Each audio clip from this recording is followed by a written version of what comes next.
Hola, ¿qué tal? Espero que ustedes se encuentren muy bien. Eh, la semana pasada subí una guía, ¿cierto? Que tiene referencia con sistema inmune, tanto los agentes patógenos como la composición del sistema inmune en sí, ¿ya? Esta clase más que nada va orientada un poquito para ayudarlos a entender un poco más esa guía. Primero que nada vamos a ver el punto de vista de los patógenos, ¿ya? Al parecer hubieron varias preguntas que me enviaron y todavía no entienden muy bien el concepto de un patógeno, ¿ya? Por lo tanto, vamos a ir aclarando estos conceptos.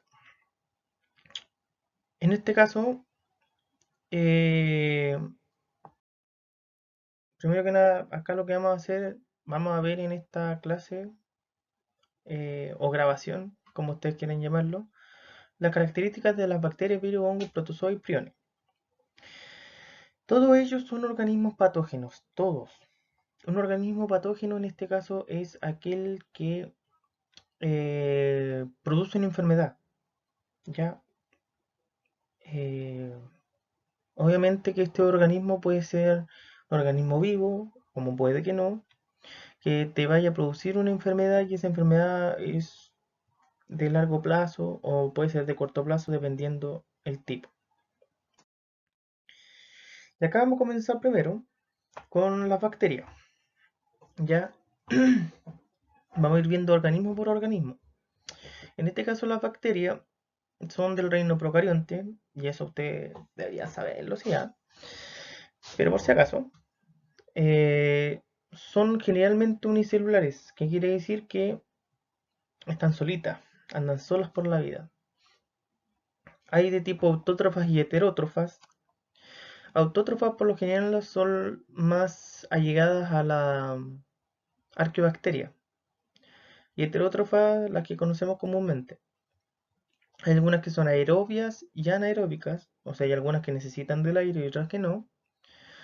Generalmente se reproducen por mitosis simple o por reproducción sexual por bipartición. Y hay muchas formas. Están las de forma coco, bacilo, espirilo, vibrio. Y dentro de los cocos tenemos los diplococos, estafilococo, estreptococo. Y todos tienen que ver con la forma en cómo se ven, tal cual como está ahí en la diapositiva. Como previamente les había dicho, hay dos reinos, las arqueobacterias y las bacterias verdaderas. Por eso les llaman eubacterias o simplemente bacterias, ¿ya? Las eubacterias son el problema de nosotros, ¿ya? Ellas son las bacterias que por una parte nos pueden perjudicar y por otra parte nos pueden ayudar. Por ejemplo, tenemos bacterias beneficiosas como la lactobacillus, eh, intervienen en la fermentación de los lácteos. Eh, Hay algunas que son parte de la flora intestinal. Hay algunas que ayudan a la flora intestinal, como los probióticos. De hecho, hace poco me estaba tomando un probiótico, un, uno al día. Estos contienen, de hecho, bacterias, ¿ya? Y distintos tipos de bacterias, que en este caso te ayudan, ¿cierto?, a eh, poder digerir mejor las cosas y ayudan a la flora intestinal en sí que tiene el cuerpo. Y obviamente están las que son, en este caso, perjudiciales. Y el único tratamiento que hay para las bacterias hasta hoy en día son los antibióticos. Y eso es un error bastante común. Por ejemplo, cuando uno se resfría, las personas van y le dan antibióticos y dicen, tienes que tomarte un antibiótico para matar el virus. Eso es el más grande error que hay. ¿Por qué razón? Porque cuando uno ataca un virus, el sistema inmune se encarga solito. Ahora, si ese virus viene acompañado de algunas bacterias, ahí es cuando se complica la cosa. Y por ejemplo, cuando estamos hablando ya de una bronquitis aguda o algo por el estilo, ya estamos hablando de que no solamente era el virus el que atacó, sino que son bacterias. Y las bacterias son las que están produciendo esa enfermedad. ¿Ya? Ahora, el primer antibiótico que se descubrió fue la penicilina y fue el hallazgo. La penicilina fue gracias a un hongo, ¿ya? Y lo que hicieron fue que cultivaron este hongo y accidentalmente, de hecho, lo descubrieron, que ese hongo cayó sobre una placa de Petri donde tenía bacterias y se dieron cuenta que las bacterias del cultivo murieron. Pero ese fue el gran hallazgo, porque a partir de esa penicilina sacaron un montón de síntesis de otros antibióticos y gracias a eso hoy en día tenemos la defensa apropiada para las bacterias. ¿Cuál es el problema? El problema es que las bacterias son resistentes y año a año van cambiando. El segundo reino que tenemos vendrían siendo los protistas, las algas. Ojo, y cuando hablamos de protistas algas, estamos hablando de las microscópicas, de las que son así chiquititas, chiquititas, que no se ven al microscopio. No estamos hablando del cochayuyo. Un cochayuyo por lo general no te va a enfermar a menos que te vaya a enfermar la guatita, pero no te va a enfermar un cochayuyo. Por lo generalmente son organismos eucariontes, unicelulares o pluricelulares. ¿Ya? La nutrición de ellos son autótrofos, la mayoría realizan fotosíntesis. Y hay como dos grupos que son quimioautótrofos, pero son súper raros. Pero generalmente son autótrofos. Realizan fotosíntesis y tienen distintos tipos de pigmentos. Ellos por lo general están en agua dulce o en agua salada. ¿Ya? Si flotan se les llaman planctónicas. Y si están fijas a un sustrato, a una piedra, quiere decir que está así como depositan algo, se llaman bentónicas. Son talófitas. ¿Qué quiere decir eso? Que carecen de raíz, tallo y hoja. Ya, eso significa que tengan talo y no tienen raíz, tallo y hoja. Por lo tanto, está mal cuando sacan un alga de esa grande y le dicen, mira la raíz que tiene. No, ese es un talo. Se clasifican según el color de pigmento que contiene para realizar la fotosíntesis. Están las algas rojas, las algas pardas, las algas verdes. ¿Por qué? Porque tienen pigmentos pardo rojizo, pigmento pardo verdoso y pigmentos verdes. Las algas hoy en día son bastante usadas en la industria alimentaria como espesante. Por ejemplo, gracias a estas algas, nosotros hoy en día tenemos algunas jaleas que son hechas de esto. Algunas, porque la mayoría son hechas de huesos, de ricos y deliciosos huesos. Pero hay otros que son hechos gracias a esto. Hay algunos yogures que están hechos gracias a este tipo de espesante. Y de hecho hoy en día ya lo ocupan en un montón de productos, sobre todo esos productos que son cremosos y mantecosos así. Ahí están estas alguitas. También son utilizadas en medicina, ya, remedios, muchos remedios, y como también hay unos remedios que son suplementos alimenticios también que venden estas algas. Como fertilizante, los pueblos más antiguos utilizaban esto de abono. Hoy en día ya es poco utilizado, pero todavía quedan comunas de Chile donde lo realizan. La diapositiva anterior se me olvidó algunas enfermedades que tienen que ver, ¿cierto?, con estas algas. Hay una conocida como prototecosis. Es muy conocida. Eh, por lo general produce ulceraciones o incluso hasta una especie de alergia en la piel. Y acá tenemos los protistas. Eh, ya, tenemos los protistas. Son organismos eucariotas y unicelulares de nutrición heterótrofa, viven en agua dulce salada, se reproducen asexualmente por fisión binaria. La fisión binaria es simple división. La gemación, en este caso, se replica el material genético. En algún momento los núcleos se separan, pero un núcleo se va a un extremo de la célula y el otro queda tal cual donde estaba. El que está allá, por lo general, empieza a salir como casi por exocitosis y crea una célula nueva. Después, con el tiempo, se va desarrollando esta célula y es exactamente la anterior. Y la esporulación, que son esporas que empiezan a crearse internamente en la célula y después estallan y salen todas las esporitas. Ya, estos protozoos por lo general se alimentan por fagocitosis, o sea, el típico Pac-Man. Y estos pueden ser de vida libre, simbionte, saprófitos y parásitos. Vida libre quiere decir que eh, están en todos lados. Simbionte quiere decir que necesita de otro ser para poder sobrevivir. ¿Ya? Saprófitos, en este caso, son los que eh, tienen la nutrición a partir de algún residuo, como lo que hacen los hongos. Y los parásitos. Los últimos parásitos son los que causan enfermedades. Tenemos la enfermedad del sueño, como la tripanosoma, que la enfermedad del sueño es más que nada una enfermedad donde la persona literalmente se muere en el sueño. Ahí, ahí es cuando se dan cuenta que tiene dicha enfermedad. La malaria, la enfermedad de Chaga. La enfermedad de Chaga fue muy común en un tiempo, el mal de Chaga, ya que eso fue bastante común acá en Sudamérica y mucha gente en un tiempo estuvo muriendo. Obviamente que eran personas que tenían insuficiencias cardíacas, pero murió igual, po. ¿Ya? Ya, dentro de esto tenemos cuatro grupos. Los flagelados y los ciliados. Lo que hace el nombre es la composición que tiene.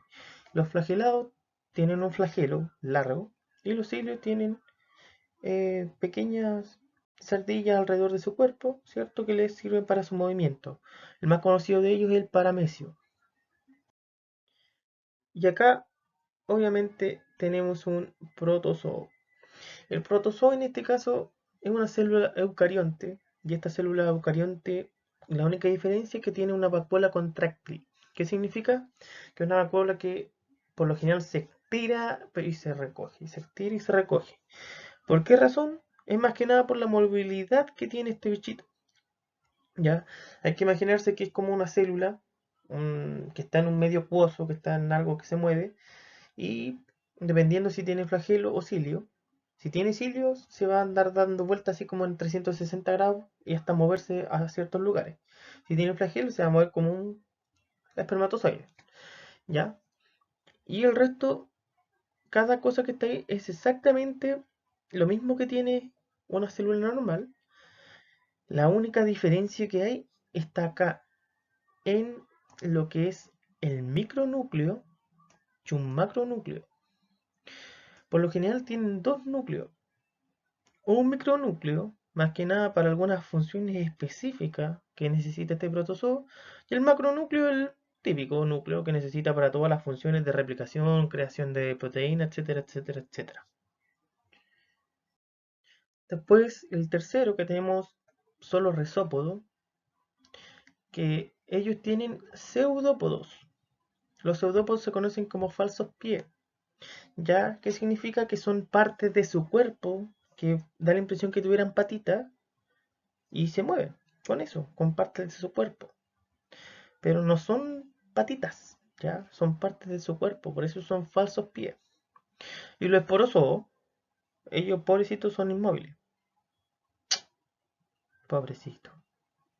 Es como que fueran discapacitados, pero no lo son. Pobrecitos. Ya, la cosa es que ellos por lo general, la forma en que se mueven es como una espora. O sea, si hay viento, hay agua, corriente, de esa es la única forma que se mueve. Ok. Luego tenemos el grupo de los que valen los fungi, ¿ya? El grupo de los hongos son organismos eucariontes, unicelulares o pluricelulares, nutrición heterótrofa, o sea, necesitan de otra cosa para poder sobrevivir. La mayoría son saprófitos, o sea, se alimentan de restos de seres vivos, de excrementos y de cosas que se están descomponiendo. Hay simbiontes, dos de los simbiontes son los más conocidos, los líquenes. Los líquenes son esas barbas de viejos que cuelgan de los árboles así, esas que están así. O hay unas cosas que están en las piedras pegadas que tienen colores naranjo, verde. Esos son los líquenes.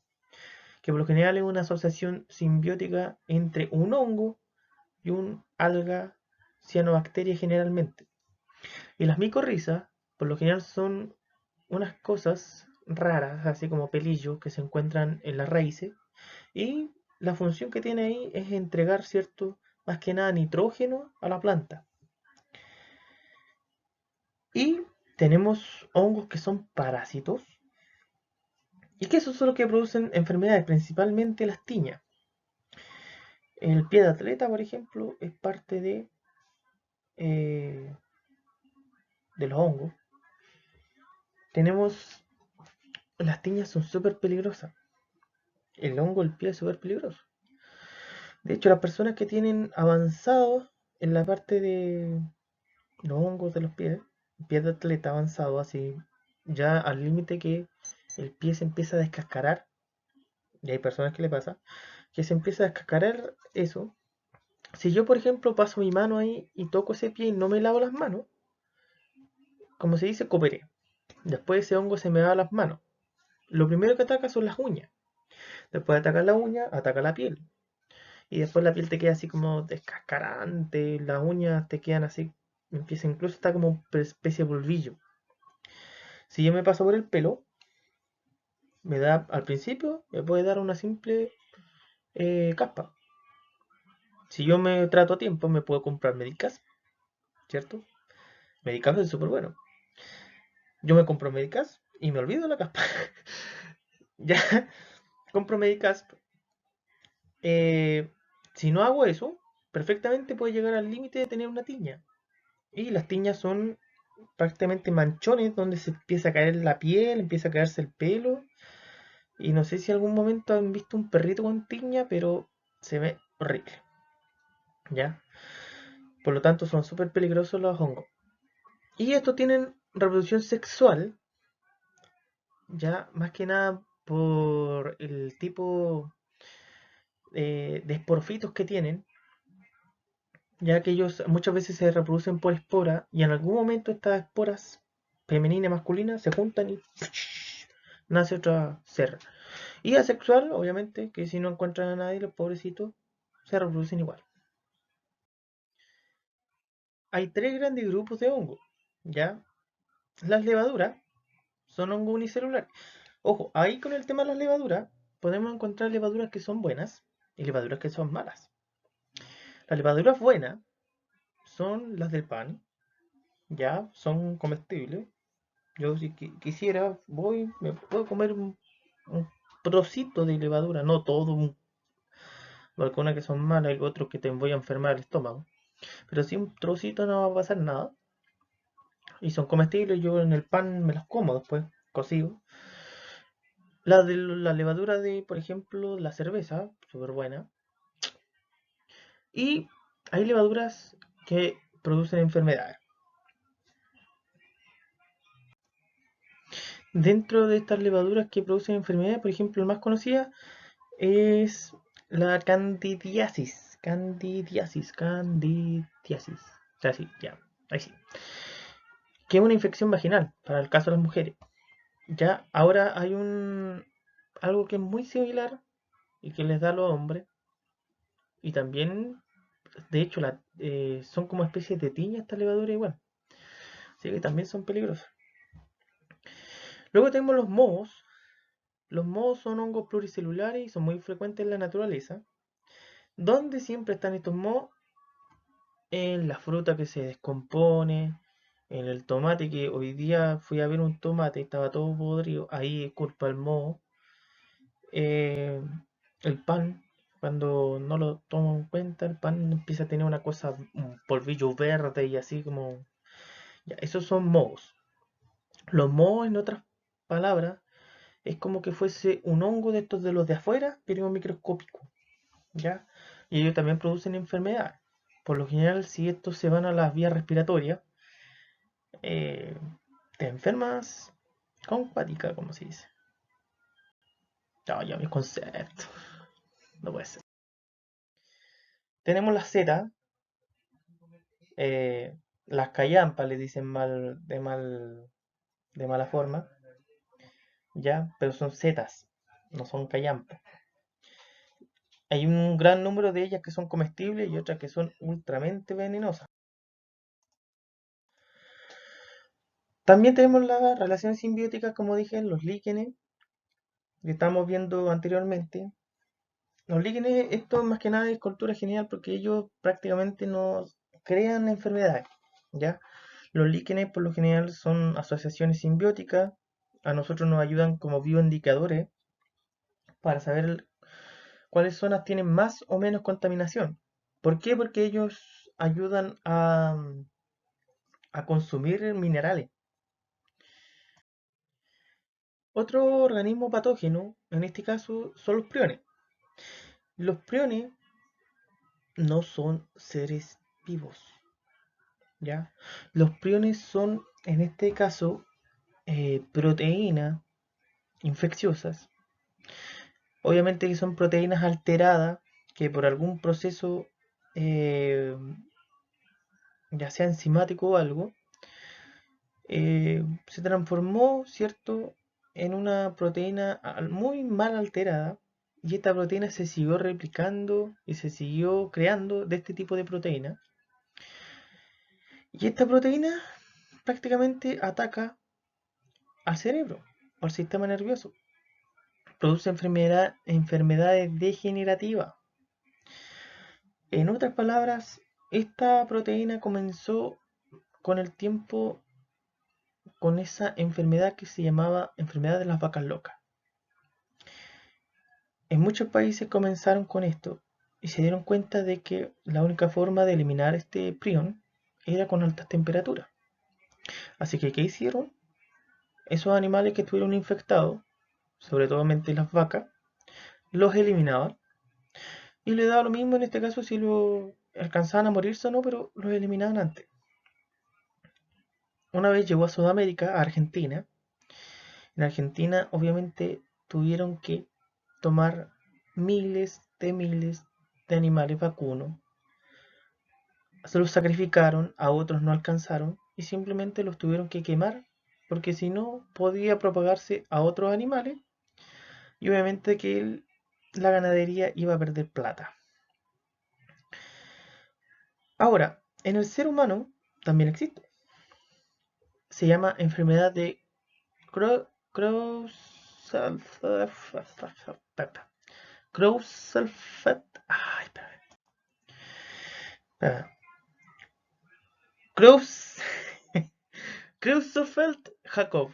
La enfermedad de Creutzfeldt-Jakob. Creutzfeldt-Jakob. Ya, esa enfermedad, por lo general, es como lo mismo que la vaca loca, pero en el ser humano. ¿Qué es lo que hace esa enfermedad en el ser humano? Degeneran el cerebro.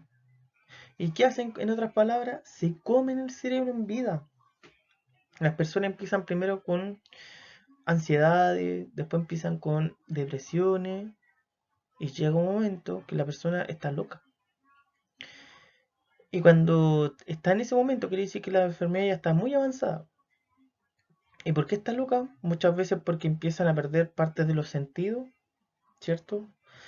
Otras veces porque, de hecho, muchas veces se comen una parte que era propia del lenguaje y dejan de hablar. Se comen una parte que era propia de la parte del oído, dejan de escuchar. Muchas veces se comen una parte que tenía con los movimientos, quedan inválidos. O simplemente se vuelven locos y se atacan entre ellos. Y fue una enfermedad horrible. Sobre todo cuando se descubrió en estos compadres que eran, ¿cómo que se llaman? Los que comen carne humana. Mm, ya. Bueno, ustedes saben, sí. Ahora en estos momentos creo que no me acuerdo. Caníbales, los caníbales.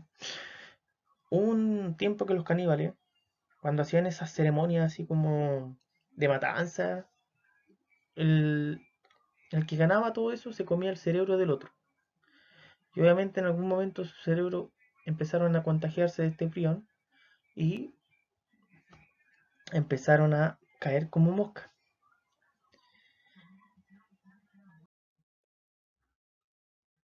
Por lo general, entonces los priones eh, son parte de las enfermedades neurodegenerativas. Pertenecen a proteínas y no son seres vivos, son proteínas. Al igual que el siguiente grupo de los virus, ellos son parásitos intracelulares obligados. ¿Qué significa eso? Que sí o sí necesita de un huésped.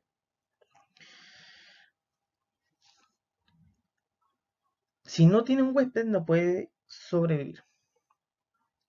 La estructura está formada por nucleocápsida, que consta de una cápsida, un ácido nucleico, ¿ya? La cápsida en este caso son muchas proteínas y dispuestas en forma geométrica por lo general. O sea, tienen una forma, no es que lleguen al azar. Un ácido nucleico que es ADN o ARN y el más común es este tipo. Tiene una cabeza, tiene una cola, una cápside, un ADN, ¿ya? Y tiene esta forma. Estos por lo general se le conocen como bacteriófagos, ¿ya? Pero también hay algunos que atacan a células eucariontes de este tipo. Hay virus que atacan a las bacterias, los bacteriófagos que les decía, a plantas, animales, el común y el de la gripe, e incluso hongos, algas, protozoos produciendo enfermedades. Tratamientos antivirales sintéticos. ¿Qué significa que existe un antiviral? Que te inyectan una cepa del mismo virus, pero que está, por decirlo, desarmado. El cuerpo humano lo encuentra extraño, va, lo ataca, hace un par de anticuerpos con respecto a eso, y después, la próxima vez que venga el virus real, no pasa nada. Por lo tanto, los antivirales hoy en día son sumamente importantes, sobre todo el de la influenza. La influenza es una enfermedad que año a año va mutando. Es un virus que año a año está cambiando parte del material genético. Por lo tanto, año a año hay que estarse vacunando. Un dato curioso ahí, ¿cierto? La primera vacuna que se descubrió fue para el tratamiento de la viruela. Fue un joven británico, Edward Jenner, quien consiguió descubrir gracias a la viruela que afectaba a las vacas. Y de ahí, de ese nombre, vino el tema de la vacuna por las vacas. Tenemos el bacteriófago, el virus de la gripe y el virus del mosaico del tabaco. El bacteriófago en este caso tiene esa forma que habíamos dicho previamente, bastante común. Eh, Tiene una forma arriba, una cápside de una forma geométrica bastante peculiar. Tiene estas fibras de la cola, ya que parece una verdadera araña esta. Y es más que nada, es como una maquinita que se sujeta a las células, así, con todas sus cositas, y inyecta material genético. Ahora las otras también hacen lo mismo, con la diferencia que es de otra metodología, pero hacen exactamente lo mismo. O sea, en algún momento se fijan a una membrana, ¿cierto? Y después inyectan su material. El virus de la gripe es redondito. Ellos tienen lo que se llaman neuronamidasa, que por lo general son como pequeñas ventositas que se adhieren a las proteínas de la membrana, en este caso de una bacteria, o a la pared celular, ¿ya? Y ahí obviamente rompen y inyectan su material genético, ¿ya? Por lo general estos tienen una estructura externa lipídica, ¿ya? Sobre todo el virus de la gripe. Y ese también, si se fijan, se parece mucho al que hay hoy en día y está atacando a cientos de personas. Lo que estamos viviendo hoy en día, esta cuarentena. El virus en este caso, del coronavirus. El coronavirus en este caso es un conjunto de virus, aproximadamente 39, si no me equivoco, 39 tipos de virus, y de hecho eran los virus más comunes. Era una cepa que era tranquilita, esa cepita estaba ahí, así como, te voy a dar un resfriado. Ah, qué bueno, gracias. Te voy a dar una gripe, un resfriado. Y en un par de días se iba. ¿Cuál es la diferencia? Que este último virus, el que se encontró allá en los chinos, mutó y provenía de un animal. Por lo general, las grandes pandemias, primero viene esos virus de un animal y después se contagia el hombre. Y el hombre siempre ha sido porfiado y va y come cosas que no tiene que comer. Se dice que este virus del COVID-19 estuvo en un murciélago y de ahí, ¿cierto? Los chinitos comían murciélago así súper rico, comían las patitas, las alitas, qué rico, un ratón con alas. Y lo hacían chupete y de ahí se contagió el ser humano. Pero es un virus que mutó. De hecho, es un virus bastante sencillo. Tiene solamente ARN, un ARN monotecario positivo. La parte que sea positiva significa que es complejo. Y eso es lo que hoy en día a las personas que están contagiadas no le hayan podido encontrar una cura. ¿Por qué? Porque es bastante complejo encontrar una cura a algo que está cambiando constantemente. ¿Ya? Y de hecho se hizo un artículo hace muchos años atrás, como en el 2017, del mismo virus que está en animales y las futuras infecciones que podría ocurrir al ser humano. Ese estudio obviamente fue llevado a una cosa de científico y todo para que le pudieran aportar con platita. Y le dijeron que no era necesario. Hoy en día como se tienen que estar arrepintiendo. Tenemos el virus del mosaico del tabaco. No quiere decir que lo van a tener las personas que tienen tabaco, que van a estar fumando, no. Sino que se encuentra en el tabaco, eso sí. Y a partir de ahí sí puede llegar al ser humano, pero no va a producir una enfermedad tan grave. Lo que sí, no te va a ayudar mucho a los pulmones el tabaco, porque va a estar infectado, va a ser peor en los genes que va a tener. Ahora estos virus por lo general tienen un ciclo reproductivo de varias etapas, pero estas son las principales, ¿ya? Para ambos ciclos que ustedes estuvieron leyendo. El ciclo de absorción, un ciclo de penetración, un ciclo de replicación o eclipse, el ensamblaje y la liberación. La absorción en este caso es cuando llega el virus, ¿cierto? Se adosa a los receptores de la membrana de la célula que va a contagiar, ¿cierto? Y obviamente inyecta parte del material genético. Luego de eso, eh, espera tranquilamente a que el material genético se replique, ¿cierto? Y empiezan a crearse partes de este ADN, o sea, de este virus nuevo. Después viene una parte que es como un ensamblaje, porque estos son como máquinas. Es como que una partecita se coloca en un lado, la otra en el otro y se van armando. Y una vez que ya están listos, ¿cierto? Lo único que les falta es tener una cápside nueva y eso la roban de la membrana plasmática que tiene esa célula y de esa forma se liberan. Pero hay dos tipos de ciclo. Hay un ciclo que es lisogénico y un ciclo lítico. ¿Cuál es la diferencia? Los ciclos lisogénicos parten por la fase de fijación. En este caso, un ADN bacteriófago, ¿cierto? Se fija a la superficie, después inyecta parte del material genético que tiene, va por una fase de latencia en este caso, en donde acá es la fase de ensamblaje, ya que acá se van creando nuevo material, el ARN en este caso, el ADN se replica eh, y se van armando varias piezas. Y después viene una fase de ruptura, ya Y la fase de ruptura es donde simplemente rompe esta bacteria y salen los virus con nuevas características. La diferencia con el ciclo lítico también hay una fase de absorción, ya se fija, y el ADN se inyecta, pero este ADN, o por lo general, se inyecta al material genético de la célula y ese material genético se transforma en un profago.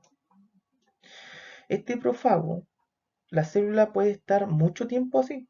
O sea, las células con este tipo pueden estar mucho tiempo con ese material genético que era de un virus y seguir viviendo, ¿ya? Pero cuando pasen algunas condiciones por el ambiente, qué sé yo, que vino una baja defensa, algo activó el material genético que estaba ahí, se está la fase de ensamblaje nuevamente, donde se replican lo que necesita, y finalmente está la fase de lysing o de ruptura, donde salen nuevamente todos estos bicharracos, como se dice. Entonces la diferencia entre el ciclo anterior y este es esta fase, ¿ya? Que en el ciclo lisogénico todo ocurre en un tiempo determinado solamente, pero de forma rápida. En cambio, en el ciclo lítico, por lo general, puede estar mucho tiempo en donde la célula no tenga ningún cambio, ¿ya? Porque se construye algo que se llama un prófago. Y esto es más que nada el resumen general de los patógenos en general. Ya espero que se hayan servido algunas de las dudas que estaban en la guía con respecto a este grupo. Si tienen dudas, por favor escríbanme a mi correo adrian4788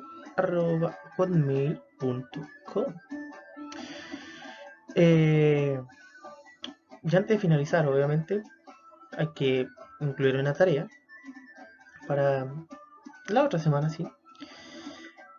Más que nada, investiguemos acerca de este coronavirus, ¿ya? ¿Qué cosas necesito que investiguemos? ¿Qué son los coronavirus y cuáles son sus principales características? Eh, con respecto a este COVID-19, ¿cuál es el virus en sí que lo causa? Porque tiene un nombre raro, ¿cierto? Bastante rarito. Y ahí obviamente van a salir alguna información extra. ¿Cómo está la epidemiología hoy en día? Los signos y síntomas de las personas que son atacadas por este COVID-19. ¿Cuál es la tasa de letalidad? ¿Y cuáles son las medidas de prevención que hoy en día yo creo que la mayoría lo sabe? Si no, no estaríamos aquí, en la casa. Mm, igual es fome estar en la casa encerrado.